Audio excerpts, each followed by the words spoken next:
Bayangkan, kamu tinggal serumah dengan seseorang yang bukan ayah kandungmu, tapi sikapnya membuatmu merasa lebih dicintai daripada keluarga sendiri. Tapi bagaimana jika kedekatan itu perlahan berubah? Bukan sekadar kasih sayang, tapi jadi sesuatu yang lebih rumit dan lebih menggoda. Pernahkah kamu merasa nyaman dengan seseorang? Terlalu nyaman, hingga kamu mulai takut pada perasaanmu sendiri. Apa jadinya kalau batas antara rasa hormat dan rasa ingin memiliki mulai kabur? Apa yang kamu lakukan saat kamu merasa terlindungi, tapi juga tergoda pada saat yang sama? Inilah kisah tentang seorang menantu dan ayah mertuanya. Kedekatan mereka begitu tulus, tapi justru disitulah godaannya muncul. Cerita ini mungkin akan membuatmu berpikir dua kali tentang arti keluarga, cinta, dan batas yang tak boleh dilanggar. Yuk simak kisah lengkapnya, tapi hati-hati, kamu bisa saja ikut terbawa perasaan. Jangan lupa untuk like kalau ceritanya menyentuh hati kamu, komen kalau kamu pernah merasakan kedekatan yang serupa, dan tentunya subscribe biar nggak ketinggalan kisah menarik lainnya.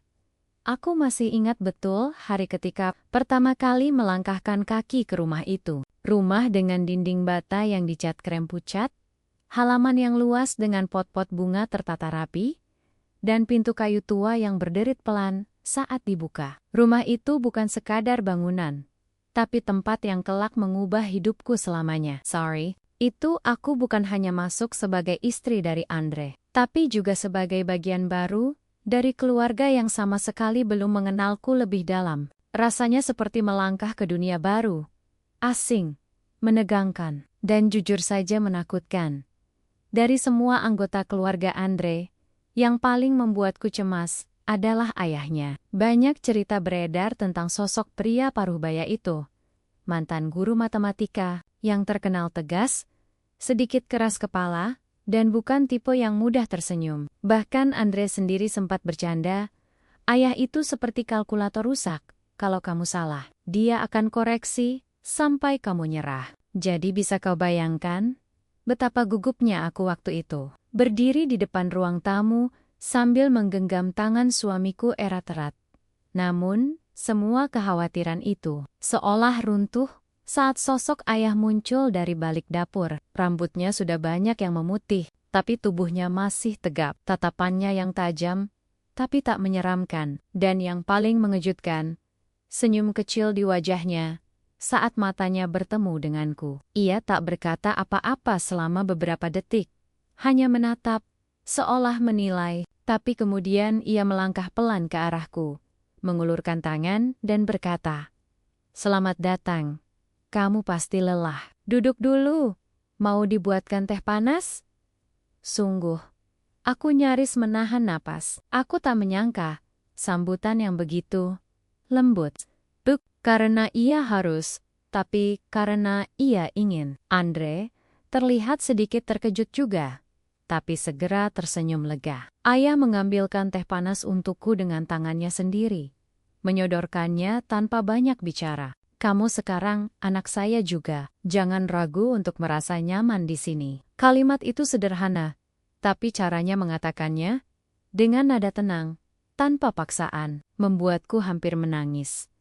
Kami duduk di ruang tamu yang hangat oleh cahaya sore. Dinding-dindingnya dipenuhi foto keluarga dan rak buku yang berdebu. Tak ada formalitas berlebihan.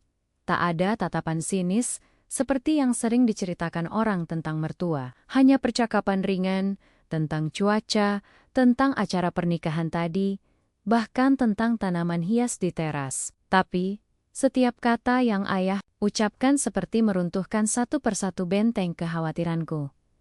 Ia tidak memperlakukanku seperti orang luar. Ia tidak mencurigai niatku, tidak menilai penampilanku, bahkan tidak menyindir latar belakang keluargaku yang sederhana. Dalam waktu kurang dari 1 jam, pria yang begitu aku takuti dalam bayanganku berubah menjadi sosok yang membuatku merasa diterima. Malam itu hujan turun deras. Di luar gemuruhnya mengguncang jendela kamar. Aku duduk di lantai kamar mandi. Tubuhku gemetar bukan karena udara dingin, tapi karena perasaan yang tak bisa dijelaskan. Di tanganku selembar plastik kecil, Tespek dengan satu garis yang tajam. Seolah mencibir harapanku laju lagi Zong. Sudah berapa kali aku duduk di posisi ini? Sudah berapa kali berharap dan kecewa dalam diam? Aku tak ingin Andre tahu. Ayah pasti akan berkata tidak, apa-apa seperti biasanya. Tapi aku tahu jauh di dalam hatinya, ia juga menunggu. Ketukan pelan terdengar dari balik pintu. Tidak keras dan tidak menekan. Suara berat ayah menyusul. Tenang, tapi jelas. Kamu baik-baik saja di dalam. Suaranya membuat jantungku berdebar dengan cara yang aneh. Tidak seperti Andre yang selalu gugup saat aku menangis. Ayah selalu tahu kapan harus mendekat dan kapan harus memberi ruang. Kalau kamu butuh teman ngobrol, ayah ada di ruang tamu. Lanjutnya. Ia tak menunggu jawaban, tapi kalimatnya menggantung di udara. Menyentuh hatiku dengan cara yang halus. Seolah tak memaksa, tapi tak bisa diabaikan. Aku keluar beberapa menit. Kemudian, setelah membasuh wajahku dan menarik napas dalam-dalam. Ruang tamu hanya diterangi cahaya redup dari lampu sudut. Ayah duduk di sofa, mengenakan sweater abu-abu yang sering dipakainya malam-malam seperti ini. Ada secangkir teh di meja depannya, dan satu lagi. Masih hangat. Diletakkan di sisi yang kosong. Untukku, ia tahu, aku akan datang. Saat aku duduk, ia menoleh dan tersenyum kecil. Kamu terlihat lebih tenang. Aku mengangguk pelan, lalu tiba-tiba, tanpa bisa ditahan, air mataku jatuh. Tak ada pelukan, dan tak ada genggaman tangan di situ. Tapi kehadiran ayah di sampingku lebih dari cukup. Dalam diam, ia menggeser selimut kecil dari sandaran sofa dan menyampirkannya ke pundakku. Begitu lambat, penuh kehati-hatian. Namun justru dari situlah ada getaran yang aneh menjalari tubuhku. Bukan karena nafsu, bukan seperti itu, tapi karena kenyamanan yang begitu intim, begitu mendalam. Aku pun merasa kecil, lemah, dan sangat dilindungi. Ayah tahu kamu sedang menanggung sesuatu, katanya akhirnya. Tapi kamu tak harus memikul semuanya sendiri. Kata-katanya menusuk sekaligus menenangkan. Dalam temaram cahaya itu, aku menoleh pelan, matanya menatap ke depan. Tidak menatapku, tapi rahangnya mengeras, menahan sesuatu. Lalu ia menoleh juga. Untuk sepersekian detik, mata kami bertemu. Ada sesuatu di sana. Sebuah getar tak terucap. Entah apa itu. Batas antara kekeluargaan dan kedekatan terasa samar. Tapi kami cepat memalingkan wajah. Seolah sadar bahwa perasaan hangat itu harus tetap dijaga bentuknya. Kau orang yang kuat. Lebih kuat dari yang kau kira. Katanya sambil berdiri. Ia tak menunggu responsku. Hanya menepuk lembut bahuku lalu melangkah ke kamar. Tapi aroma tubuhnya yang melewati hidungku, wangi kopi dan kayu manis dari sweaternya, meninggalkan jejak yang belum bisa kuabaikan, hingga aku tertidur malam itu. Hari-hari setelah malam itu terasa sedikit berbeda. Meskipun tak ada yang berubah secara nyata. Ayah tetap sosok yang sama, tenang, perhatian, dan bijak. Tapi aku mulai memperhatikan hal-hal kecil yang sebelumnya tak pernah terasa begitu tajam. Cara ia menyebut namaku pelan saat memanggil dari dapur. Tatapan matanya yang kadang bertahan sedikit lebih lama dari biasanya. Atau bagaimana ia selalu tahu kapan aku butuh teman bicara. Bahkan sebelum aku sendiri menyadarinya, suatu pagi saat hujan mengguyur halaman belakang, aku duduk di dapur sambil menyeduh teh. Andre masih di kantor. Hana sedang tidur siang. Ayah masuk dengan sweater yang sama seperti malam itu, yang kini bagiku membawa rasa hangat yang tak bisa dijelaskan. Ia pun duduk di depanku, menggosok tangannya yang kedinginan. Masih suka hujan ya? Tanyanya. Aku mengangguk sambil menuangkan teh ke cangkirnya. Iya, tapi sekarang hujan kadang terasa sepi. Ayah menatapku dalam, namun hanya sebentar. Ia pun menarik napas. Kesepian itu akan selalu datang. Tapi kalau kamu tahu ada seseorang yang memahami sunyimu, kamu akan kuat.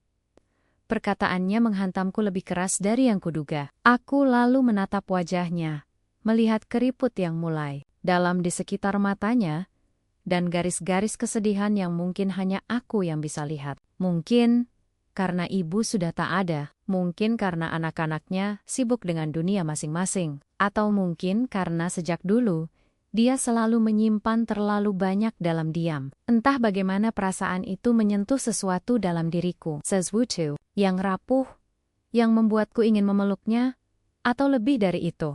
Tentu saja, aku tak melakukannya. Aku hanya duduk di sana, menggenggam cangkirku erat-erat, berusaha menahan detak jantung yang mulai tak karuan. Tapi, ayah seolah merasakan keresahanku. Ia berdiri lalu tanpa berkata apa-apa, membuka lemari kayu kecil di sudut dapur, dan mengeluarkan sebuah kotak kecil. "Ini," katanya sambil menyodorkan padaku. "Punya ibu, ia ingin kamu memilikinya suatu hari nanti." Di dalam kotak itu, ada bros kecil berbentuk daun, agak usang tapi masih indah. Aku mengelusnya dengan jari gemetar.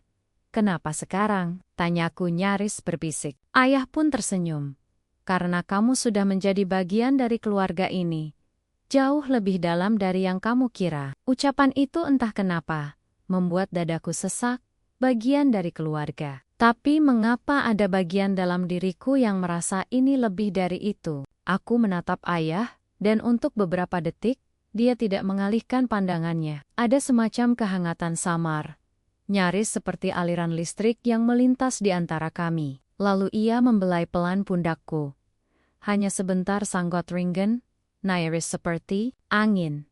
Tapi sentuhan itu meski sopan, membuat tubuhku menegang. Aku tak tahu apa yang ayah rasakan. Tapi dalam benakku, semuanya semakin kabur. Aku berdiri cepat-cepat, berpura-pura sibuk dengan tekot teh, berusaha meredakan gelombang perasaan yang mulai tidak terkendali. "Terima kasih untuk brosnya, ayah," kataku tanpa berani menoleh, dan ayah hanya menjawab dengan satu kalimat pelan. "Jaga baik-baik ya, karena itu bukan sekadar kenangan." Hari demi hari pun berlalu, tapi bayangan hari itu di dapur tak mudah hilang. Bros peninggalan ibu masih kusimpan di dalam laci meja rias, terselip rapi dalam kain sutra putih. Setiap kali aku menyentuhnya, ada sesuatu yang menghangat di dadaku. Kenangan, rasa diterima, tapi juga sesuatu yang lebih dalam, lebih samar, dan membuatku bertanya-tanya. Ayah tetap bersikap seperti biasa, tidak pernah menyinggung apapun, tidak pernah menyentuh lagi, seperti waktu itu. Tapi entah kenapa, sejak kejadian itu, jarak di antara kami justru terasa makin tipis. Mungkin karena kami diam-diam tahu, ada perasaan yang tidak boleh tumbuh, tapi sudah terlanjur berakar. Suatu sore, hujan kembali turun. Aku sedang di ruang tengah, menyulam baju kecil Hana yang robek. Ketika ayah duduk di kursi rotan dekat jendela, tak ada pembicaraan. Hanya suara jarum menyentuh kain dan derai hujan yang memukul atap. Namun, keheningan itu bukan kehampaan. Justru, sebaliknya, terasa penuh. Penuh dengan kemungkinan, dengan kata-kata yang tak diucapkan. Namun tiba-tiba ayah bicara. "Kamu tahu, aku selalu merasa rumah ini terlalu sunyi sejak ibu pergi." Aku pun menoleh. Dan dalam pandangan itu, aku melihat luka yang masih terbuka. Aku sering berharap ada yang tetap tinggal. Lanjutnya, seseorang yang tidak hanya hadir karena kewajiban, tapi karena benar-benar ingin kalimat itu mengendap di kepalaku. Ia tidak sedang bicara tentang anak-anaknya. Ia tidak sedang bicara tentang Hana. Ia bicara tentang aku. Jantungku semakin berdebar. Tapi aku tetap tenang. "Aku di sini." "Ya," kataku dengan pelan. "Aku akan tetap di sini." Entah keberanian dari mana yang membuatku berkata seperti itu. Mungkin karena aku juga merasa begitu. Ingin tinggal, bukan hanya karena status, tapi karena hatiku diam-diam telah memilih tempat yang tak seharusnya. Beberapa hari kemudian, Andre pergi dinas luar kota selama seminggu. Malam terasa lebih senyap dari biasanya. Hana tidur lebih awal karena kelelahan sekolah. Dan ayah duduk di ruang keluarga, menatap televisi yang suaranya dikecilkan. Aku berdiri di ambang pintu, ragu, tapi ia menoleh dan memberi isyarat dengan tangannya, seolah berkata, "Temani aku sebentar." Aku duduk di sebelahnya, tidak terlalu dekat, tapi cukup untuk merasakan kehangatan tubuhnya. Tak ada yang kami bicarakan. Tapi ketika tangannya perlahan menyodorkan secangkir coklat hangat, aku tahu malam itu kami kembali berada di titik yang tak sepenuhnya netral. Aku sering lupa kalau kamu bukan anak kandungku, katanya, tiba-tiba, nyaris seperti gumaman. Kedekatan kita kadang membuatku takut kamu salah mengerti, atau justru aku yang keliru menempatkan rasa. Kata-kata itu seperti gemuruh yang tak disangka datang. Aku pun tak bisa menjawab. Tanganku gemetar sedikit saat memegang cangkir. Ia menatapku sebentar, lalu menenduk. Maafkan kalau aku pernah membuatmu merasa tak nyaman. Aku ingin bilang tidak, bahwa aku justru merasa nyaman. Terlalu nyaman. Tapi kalimat itu tak pernah keluar. Karena jika iya, apa artinya itu untukku? Untuk Andre? Untuk kami? Maka, aku hanya menjawab lirih. Aku tahu batasnya. Ya, tapi aku juga tahu, perasaan tak selalu bisa diatur. Setelah malam itu, ada jarak yang aneh di antara kami. Bukan karena marah atau kecewa, tapi karena kami sama-sama tahu. Perasaan kami telah berubah. Tak ada kata yang perlu diucapkan. Namun, setiap tatapan, setiap keheningan, seolah menjadi bahasa rahasia yang hanya kami berdua mengerti. Ayah, Teklogi, sering mengajakku duduk bersama di ruang tamu. Ia lebih sering mengurung diri di kamarnya atau di kebun belakang. Pura-pura sibuk memangkas tanaman yang sudah tak perlu dipangkas. Dan aku berpura-pura tak peduli. Tapi diam-diam aku menunggu. Hingga suatu malam, hujan kembali turun. Seolah langit tahu bahwa sesuatu dalam rumah ini kembali bergetar. Hana menginap di rumah temannya, dan Andre masih belum pulang dari dinas luar kota. Rumah menjadi sunyi, bahkan detik jam dinding pun terdengar seperti detakan jantung yang gugup. Aku duduk sendirian di meja makan, menatap piring kosong yang belum sempat dibereskan. Lalu langkah pelan terdengar dari lorong. Ayah muncul mengenakan jaket tipis, dan wajahnya seperti menyimpan banyak kata yang selama ini dipendam. Ia duduk di seberangku tanpa bicara. Hanya menatap, matanya lelah, tapi dalam. Aku pun bisa merasakan getaran itu lagi, tapi kali ini tak ada penyangkalan. Aku mencoba menjaga jarak, katanya pelan, karena aku merasa takut. Takut kehilangan kehormatanmu, atau kehilangan rasa hormatmu padaku. Aku pun tercekat. Suara dalam kepalaku ingin mengatakan sesuatu, tapi tubuhku tak bergerak. Ayah menunduk, lalu berkata, tapi semakin aku menghindar, semakin aku merasa, bukan sebagai ayah, tapi sebagai laki-laki, yang terlalu nyaman dengan kehadiranmu. Kalimat itu adalah pisau, membelah seluruh kebohongan yang selama ini coba kubangun. Aku ingin sekali marah, aku ingin menyangkal, tapi hatiku justru tak bisa memungkiri kenyataan itu. Perasaan ini tumbuh bukan dalam semalam. Ia tumbuh dari keheningan-keheningan, dari perhatian-perhatian kecil, dari kesepian yang saling melengkapi. Aku berdiri hampir melangkah pergi. Tapi, ayah menahan dengan suaranya. Tolong dengarkan dulu. Dan dalam hening itu, ia bangkit dan mendekat perlahan. Lalu berdiri di hadapanku, sangat dekat. Aku bisa merasakan napasnya, aroma khas tubuhnya yang selama ini menenangkan, kini justru membuatku bergetar. Tangannya terulur, nyaris menyentuh pipiku, tapi berhenti di udara, seolah menunggu izinku. Dan untuk sesaat, aku tak menjauh. Ada detik panjang, di mana dunia seolah berhenti berputar, di mana batas antara benar dan salah menjadi kabur. Aku tahu ini salah. Tapi tubuhku terasa membeku. Lalu, seperti disadarkan oleh suara halilintar di luar jendela, aku menarik diri, cepat, gugup, tak berkata apa-apa. Aku berlari ke kamarku, mengunci pintu, dan tubuhku gemetar hebat. Napasku tak beraturan. Air mataku jatuh tanpa tahu pasti alasannya. Karena rasa bersalah, karena rasa yang nyaris melewati batas, atau karena kehilangan sesuatu yang selama ini terasa begitu dekat, namun tak boleh kumiliki. Keesokan paginya, aku menghindari tatapannya. Aku bangun lebih awal dari biasanya, menyiapkan sarapan dalam diam. berharap ayah tidak keluar kamar terlalu cepat. Tapi seperti biasa, Ea selalu tahu. Ia muncul di ambang pintu dapur, tak berkata apa-apa. Hanya berdiri beberapa detik sambil mengamati punggungku. Saat aku menoleh, ia menurunkan pandangannya.